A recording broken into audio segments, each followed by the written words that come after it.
What up, guys? Welcome back to the Fitball Podcast. I don't even know if this is a podcast. It may just be some videos that I make for the YouTube. But today we have a very invaluable topic of conversation, probably the most common question that I get asked in my DM inbox, and that is about becoming a confident player. How to be a more confident player. But more than that, why all the confidence advice that you are getting doesn't work and why it is wrong. So this is what we're going to discuss in today's video. I don't know how long this will go for. Maybe it'll go for 15 minutes, maybe 30, who knows. I got some notes here. I'm just going to go through them and, wing it, so to say. So let's talk about the importance of confidence in the first place. It might be an obvious thing, but let's just talk about what confidence is and why it's important, okay? So, if you are aspiring to be a high-level player, you are aspiring to be a competitive collegiate player, or you are aspiring to play semi-professionally and thereafter professionally, you must know that you are up against an extremely competitive marketplace, okay? So the players are the commodities, and the teams are deciding which players get to play for their team and get the resources and the benefits of being in that team. But there's only a limited number of spots. It is extremely competitive. Extremely competitive. Okay? And what typically happens is that players train extremely well in team trainings, and their one-on-one trainings. Maybe they've hired a one-on-one coach, or maybe they're just doing individual training on their own, and they're on fire when they're doing their individual training. But when it comes to games, that work that they do does not translate into performances that get them the attention that they need to make it at the next level. And a lot of that comes down to a lack of confidence on the field. In a pickup setting, in a team training environment, in an individual training session, you may have the confidence to make a firm, weighted pass to your teammate with a 10 out of 10 confidence level. Like, you have the ability. You ping that ball into their feet, and there's no doubt in your mind that that ball is going to be accurate and it's going to be hit firmly to that player's feet. But all of a sudden, you put a game into the mix, a competitive game, where there's spectators and people are watching, and you get yelled at, and the result gets published on a website somewhere, and the stats get reconciled somewhere. And all of a sudden, that exact same pass that you would make to that player in training, now you hit the ball to that player, and yeah, it may go there accurately, but you hit the ball without conviction. It's not a firm, powerful pass. That is a prime example of lack of confidence. You have the ability to do it, and 99 out of 100 times in training, you'll be able to do it. But you don't execute that level of belief in yourself in a game. Confidence is the ability to believe that you can do something in a situation, that you can do it. And more than that, confidence is the belief that even if you make a mistake and mess up, it doesn't matter. It's not a reflection on who you are as a person. It's just an event that happened in that specific moment, and you will move past it in the next moment. That's what true confidence is. It's a belief in yourself. Okay? Now, what is the issue in modern day motivation, rah, advice for up-and-coming players? And I speak about this all the time in my messaging. It is that if you train harder, if you do more drills, if you do more ball mastery and more shooting drills and more strength and conditioning, you will have better match day performance and you will be a better player. We hear all the time, success equals talent plus hard work. And the fact of the matter is, that advice is coming from a good place, but it is not constructive. And in fact, it is it's inaccurate. Success as a player comes from a much bigger aspect at play, and that is your mindset, okay? And specifically in the case of this video, because mindset is a very broad and encompassing term, confidence. So success as a player, okay, if we're gonna break it down to its most basic parts, it's actually skill, and we can speak to skill as being hard work and talent. So talent is an innate ability to pick up a certain skill with better ease and fluidity than maybe the next player, and to be able to retain that ability for a long duration of time. So a talented player can go like 2-3 months without touching a ball, and they will retain their abilities with the ball better than a less talented player, if that makes sense. That's really what talent is. Talent is the ability to pick up something faster and more efficiently than other players. And then also not only talent, but hard work. You can have all the talent in the world, but if you're lazy and you're not willing to put in the work, then that talent is not going to good use. So that's the skill component, but then there's the confidence component. Do you have belief in yourself? Because it doesn't matter if you have that skill. If you have no belief in yourself on the field, it becomes irrelevant. Okay? So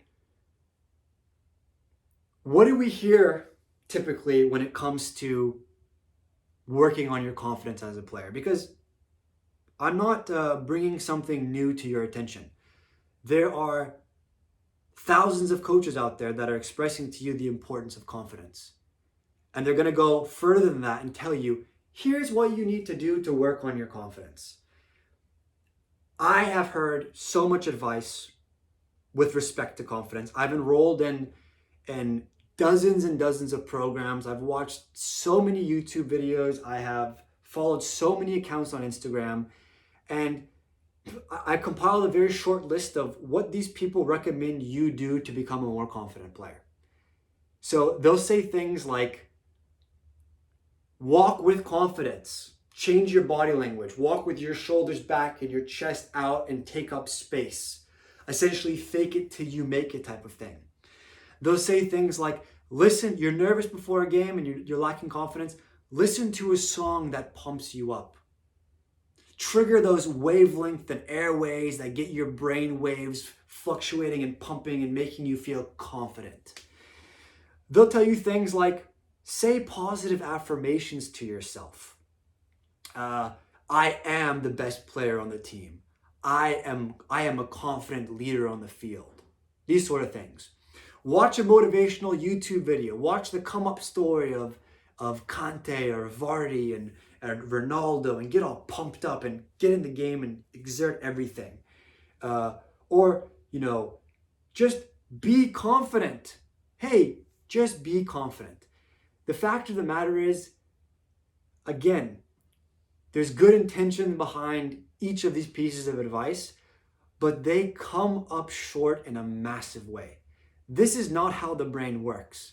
You can't just speak to the conscious mind and say, be confident, walk with confidence, say positive affirmations, watch this YouTube video, and all of a sudden you're going to become a confident player. It's like if you're sad and I tell you, oh, just be happy. That's not how the mind works, okay? So firstly, we need to talk about what actually does truly work for building confidence, because a lot of those methods that I just mentioned, they're utter BS. And I wanna throw a grain of salt on that. They may work to a certain degree, but they may work for you in a moment of time, on a day. And that's not the confidence that you actually want to attain. You want to attain deep-rooted, true confidence. So let's talk about what does work. What does work is on-field experience, actual game exposure, because you may get a sense of nervousness because you don't have a lot of exposure to high-level games. And when you get more exposure to high-level games, you get more exposure to that pressure, you become a bit more desensitized to it. It doesn't affect you as much. And a perfect example of this is people who are scared to fly on planes. Okay, people who are scared of flying. There is a very common route to recovery, to overcoming any sort of phobias that you have in the psych space, which is called exposure therapy. And it's essentially where you just gradually expose yourself to more and more of that stimulus that scares you until you get to a point where it no longer frightens you. Now, I don't know about you. I don't love turbulence. Okay, sometimes I get a little bit fearful when there's turbulence. And I've noticed that I'm more scared of flying when I'm not flying often. But if I have a busy summer schedule or I'm flying a lot over a period of time, I notice that when I'm taking more flights, I become less scared, less nervous to that stimulus of flying and to the stimulus of maybe turbulence. Okay, so that's exposure therapy or exposure work at play. And the same thing works for playing any sport, but specifically in this case for football players. The more on-field experience you have, the more confidence, the less nervous that you will get. That's not to say that it goes away entirely, because it doesn't. Unless you have like a brain issue, or unless you're depressed, in which case there's some other issues at bay, because you're not having any sort of effective or affect to any environment, that's a sign of depression. Or if you're like in monk state because you meditate 5 hours a day, and you have total control over your awareness and emotions, which 99.99999, keep going with all those 9% of people aren't there, you're going to still experience a little bit of nerves before games. But that for sure will help you. Number 2 is developing your natural ability. So actually working on the ball, doing your one-on-one training, doing your team training. I spoke to success as being skill plus confidence, or skill plus mindset. And that incorporates your one-on-one training, your team training, your hard work, your strength and conditioning. So that will also help you improve and become a more confident player, without a shadow of a doubt. Those 2 things will help you. But like I said, we know the situation of the player that may do all the training and hard work, and that doesn't necessarily translate to the field. Okay? And in order to do that, we need to look within ourselves, and we need to understand, why is it that we're not confident in the first place? Now, for me, whenever I'm doing this type of work, I read a lot about psychology, neuroscience, spirituality, all of the above. And that's the angle that I'm trying to bring to this domain for the modern day aspiring football player, which might not be covered by a lot of other coaches. I like to look at the science behind it. Okay, so I don't want to get too technical with the brain science, but essentially, a lot of the reasons why you are not confident in life or as a player will have to do with the unconscious flow that you have experienced up until this point in time.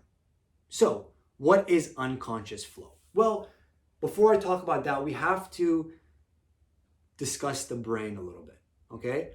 Now, we have a conscious brain, which is essentially everything that you are aware of in your waking day. So you watching this video and listening to this video and eating a piece of candy and recognizing that it's sweet, and you're thirsty, so you want to go get a drink, and you want to go train. These are all things you're doing with your conscious mind. But beneath the conscious mind is what's referred to as the unconscious mind, or sometimes interchangeably as the subconscious mind. Now, the subconscious or the unconscious mind is where essentially all of the experiences and influences that you have had in your life are essentially stored. Everything that you have experienced, witnessed, felt, seen, tasted, sensed, etc., it is stored in your unconscious, subconscious mind. And we can't have all of these things in our awareness at every single waking moment, because we would be overwhelmed and we'd be catatonic and we would not be able to move and function. We can't operate with all those thoughts in our conscious awareness at once.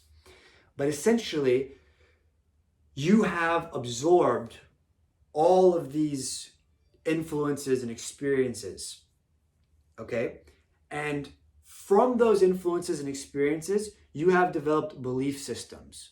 You have developed your identity, okay?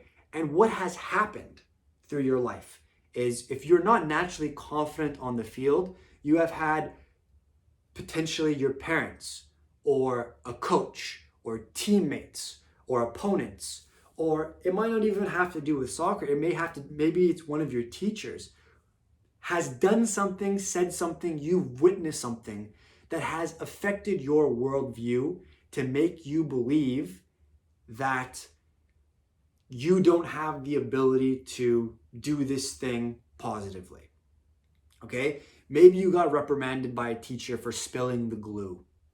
And now you're scared that if you make a mistake, you're going to get yelled at. And if you're yelled at, you don't fit in to the classroom or to society. And therefore, we are wired from our evolutionary past, which if you were socially ostracized, it essentially meant death. So the unconscious and subconscious brain is essentially trying to protect you and make sure that you survive. Okay, so it's trying to protect you physically, it's trying to protect you socially, and it's also your ego that is trying to protect your sense of identity and who you are as a person. Okay, I don't want to get too much into the psychology about it and the neuroscience, but I just want to tell you, for the sake of this discussion, that the reason why you are not confident on the field is because you have had influences in your life which have affected your ability to be confident, and they are deeply rooted in your unconscious mind. You don't even know what they are. And the fact of the matter is, you most likely will not be able to figure out what they are, and it doesn't matter. Because the point is not to look to the past, the point is to reflect and move forward in the future. How can we change these belief systems so that they serve us in the future, so that we can play with freedom and confidence and belief on the field? But more than that, have those attributes trickle over into the rest of our life. Because we want to be happy, we want to be actualized, we want to be at peace with ourselves and our day-to-day. Because let's be honest, we want to be happy people. It's important. We want to enjoy our lives. Now, before I go any further on this, I just want to bring up one quick point. There are some players who have essentially just won the nature and the nurture lottery. They are, for whatever reason, based on the environment that they grew up in, based on their upbringing, based on their parents, based on just the genetic components of their brain, they have confidence in spades. They have belief in themselves in spades. The Carlos Tevez's of the world, or the Leo Messi's, or the whatever it is that you want. They just have it. Okay? But mind you, a lot of players who are at the peak of the game right now, it was something that they had to work on. It was something that evolved. And that's the case for a vast majority of players. It's not something that comes innate and natural. It's something that we all have to work on through experience. So, what I'm going to tell you now is what it is that you can do to become a more confident player. Okay? Because like I said, you can't speak to the conscious mind and write out positive affirmations and watch a YouTube video and then become confident. It requires much more than that. It requires us to tap into our unconscious mind, remove the non-serving beliefs, and then replace them with serving beliefs. Beliefs that we can, in fact, become the player that we dream of, that we want. A fully optimized player. We can become that.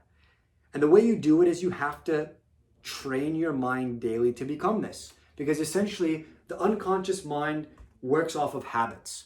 Now, everything that you think up until this point, the way you think is habitual. So if you're not confident, there's a habit of thinking that has led you to become that way. We need to remove that. You train the body daily. Now you also have to train your mind daily. Okay? And that's what the Fitball Academy is all about. That's what the people that are in the Fitball Academy are learning about their mind, about better self-awareness, and about how to implement very specific protocols that I provide them in order to assess themselves and to overcome the non-serving beliefs and transform them into something that works in their favor. So a lot of how we do this is by going through the 4A process to sustainable mental transformation. Okay, and the 4A's are as follows: acceptance, awareness, accountability, and adaptation. So acceptance is you first must. If you don't take the first stage seriously, you can't move on to stage 2, 3, and 4. You must accept that the way that you are right now is not actually rooted in reality and is objectively true, but it is how you feel. It is your perspective of the world based on all of your experiences and influences that you have absorbed into your brain like a sponge from the time that you were born up until this point right now. You must accept that that is not true. That is not who you are, and that can be changed. You must accept that it's true. Step number 1. Step number 2 is developing awareness. Awareness of your thoughts, of your mind, of how you think, of developing a process and a protocol and a system that you do. That's step number 3, accountability. So number 2 is developing awareness. Step number 3 is accountability, which is where you do the work on a daily basis. Okay? You do the work, you show up, and you adapt with time, which is step number 4. Okay? So acceptance, awareness, accountability, adaptation. Now, how can we do this? What is a specific type of training process that you can implement in order to achieve this? Well, let me just give you some ideas. There's something very specific that we work with in the Fitball Academy, and I'm going to give you some of the highlights of that, and then you can do with that what you please. So, the first thing in order to achieve confidence is you need to have a plan in place. You need to have a plan for your physical training, and you need to have a plan for your mental training. Okay? He or she who fails to plan plans to fail. Right? Write that down, put it on a t-shirt or a hat. Maybe get it tattooed on your clavicle. Remember it though. It's a big one. Have a plan. The next piece is have a mental process that you get involved with regularly. Now, that will entail a number of things, and let me tell you what that should entail. The first piece is it should entail a mindfulness practice. A sort of practice where you are becoming more aware, remember step number 2, of how your mind works and how your mind thinks.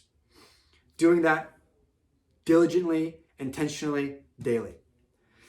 Number 2, developing a framework for yourself for uncovering and discovering the language that you use that is not helping you and is not serving you in the right way. Number 3, you need to have a framework where you have an image in your mind of who it is that you want to become in the future. Number 4, you need to have a framework of how you are intentionally practicing and becoming that person that you want to be. So you have that thing in the future that you want. Now, how are you intentionally tackling that on a day-to-day basis? Next, you need to understand your deeper motivations and your why. Like, why are you doing this all in the first place? And then last but not least, but you need to become grateful for what it is that you have and how far it is that you've come.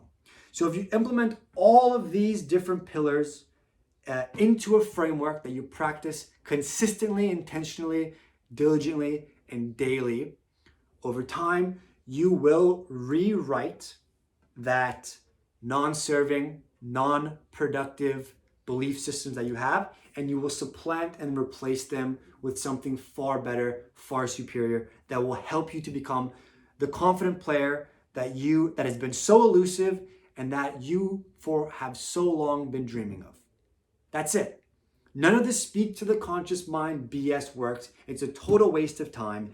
You need to dig deeper. You need to tap into your unconscious mind, and you need to start playing a little bit of Jenga with it.